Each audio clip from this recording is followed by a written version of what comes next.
took out my Visa card and dialed the 800 number and ordered the videotape, of which I had only seen 2 minutes. I walked in. I've never done that.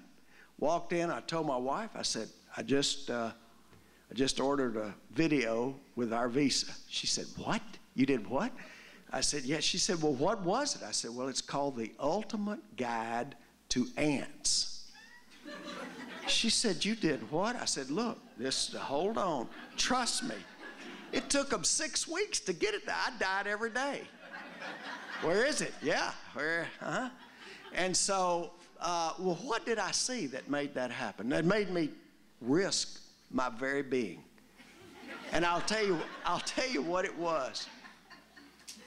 The announcer said this. The announcer said ants have been living in successful communities for millions of years. And then something astonishing they showed.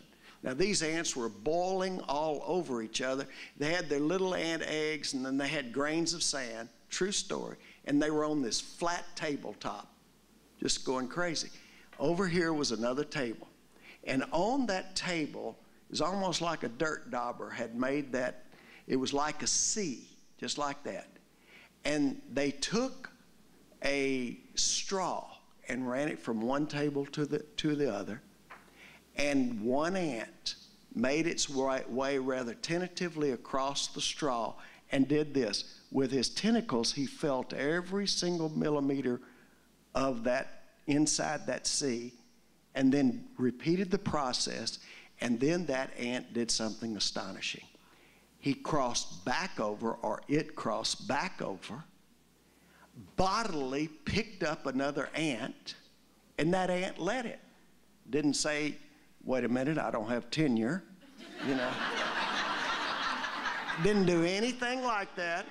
Didn't say, you know, hold it, we've got to check with the provost. Didn't say that. Nothing like that. The ant just got on. And they both went back over and both repeated exactly the same process. Exactly. Now, ants don't have real big brains, but they did the same thing. Then they went back where there were 2, there now became 4. 4, 8, 8, 16, 1632, until some signal went through that colony and they all stood up. Some picked up the little ant eggs, some picked up the grains of sand. They all brought them over, filled the ant eggs in, filled the sand in, got just this little hole, and all of a sudden there was this palpable, relaxing, okay, we're back. And they'd bump into each other. Fine. How you doing? Great. Everything's fine now. Just bump. You know how ants bump it. And so, you know, I was stunned. In less than 2 minutes, they had faced a sophisticated problem. And they did simple acts, but they put them into a system. And they solved what was to them a massive mountain. I believe you get enough ants and give them enough years, they can take down Mount Everest. Same deal. A sophisticated problem is solved by a simple act, but put into a system. And I was just stunned. So that's when it hit me. Y'all, we can take this thing down. We can do it. But it's based on, you know, you remember Samuel Johnson, I know, the great man of letters. When he was only 16, his elder cousin, Cornelius, told him, Samuel, most intelligent people study the leaves and the limbs of a tree all of their lives. But you grab the trunk and you can shake all of the leaves and all of the limbs at once. Well, I believe our thesis is that the incredible preponderance of Homo sapiens, and they're now even discovering physiological basis for this called mirror neurons, really have the capacity to care for each other. That's what we have in common. We have unbelievable diversity. As a matter of fact, every single one of you is different from every other one of you. You're an unrepeatable miracle of creation. Never has been another you, never will be another you. So how do we get together? It's always been like two porcupines trying to make love. But we can get together. We can do it. We can do it based on the fact that relationships have rules that are just as ineluctable as the laws of gravity. Now, for 32 times, the regnant civilizations on planet Earth have deteriorated and fallen. 32 times. We've done it. The empirical evidence is we do not know how to construct a society that literally gets better and better and better. We don't know how to, we hadn't done it. Well, it's just when I read Toynbee's definition of society, Toynbee defines society as a system of relationships. And as a journeyman pastor, bingo, I knew that relationships have rules. If you obey the rules, you grow. If you disobey the rules, which are just as ineluctable as the laws of gravity, then you disintegrate. I don't care who you are. My generation, the top guy was Joe DiMaggio and the top gal was Marilyn Monroe, and they got married. Wow. They lasted 6 months. Didn't obey the rules. I don't care who you are. In fact, I would always have young couples, premarital couples, they'd come in for counseling, pre-marriage counseling. They'd be so in love, it just makes you sick. And they'd come in holding hands, and they're in love, and I'd say, I've got good news for you and bad news. And the good news is that I believe the source of all creation has put down rules. And if we obey the rules in our relationship, and we can delineate them, then the two of you will become one. That's good news. Invariably, they'd snake their hands out, grab each other. I said, now the bad news is this. You're about to embark on a lifelong struggle to see which one of you the two of you become.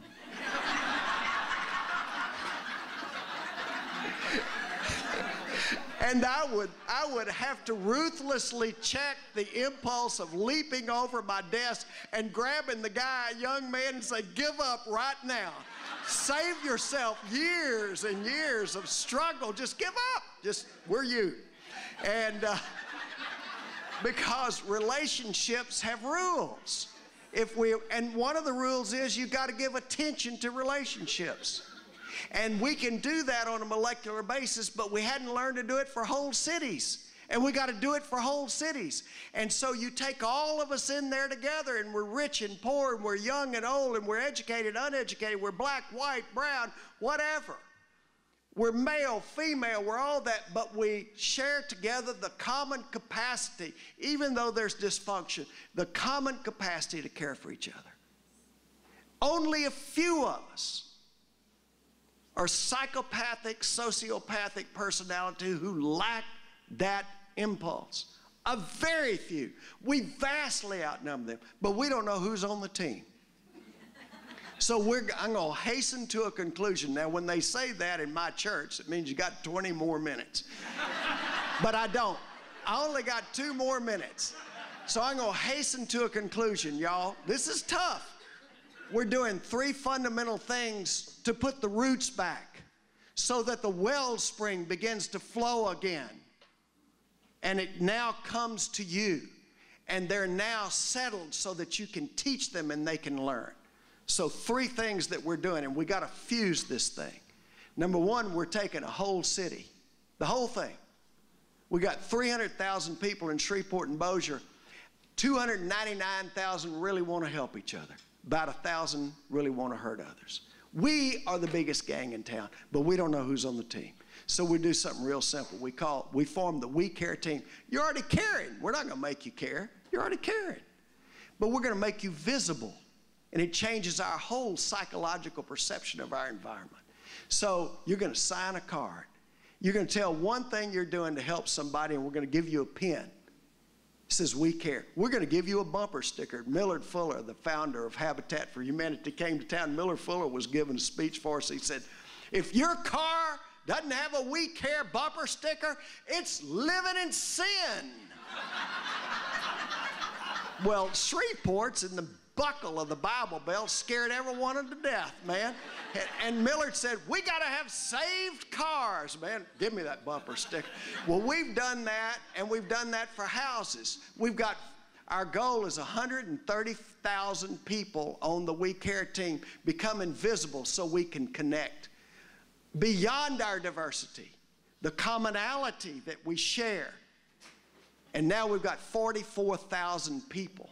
Our goal is 130,000. We got We Care signs going up in what you think would be the scariest neighborhoods, but it's vastly populated by people that care. And now we can see each other. And that brings a profound strength because we're rebuilding the foundations systematically and sharing together. The second thing is I preached for 18 years, and at 12 o'clock, the people went forth. I ain't ever figured out where forth was because they didn't do anything to go change the world. It wasn't changing. And so now go home and rebuild the relational foundation just on your street. And we train people in an hour-and-a-half session, and they go home and become friends. Just, you know, you're now emailing people all over the world, and I promise you, you don't know who's living and dying 5 houses down from you. We've gotten disconnected, and that disconnection brings dysfunction.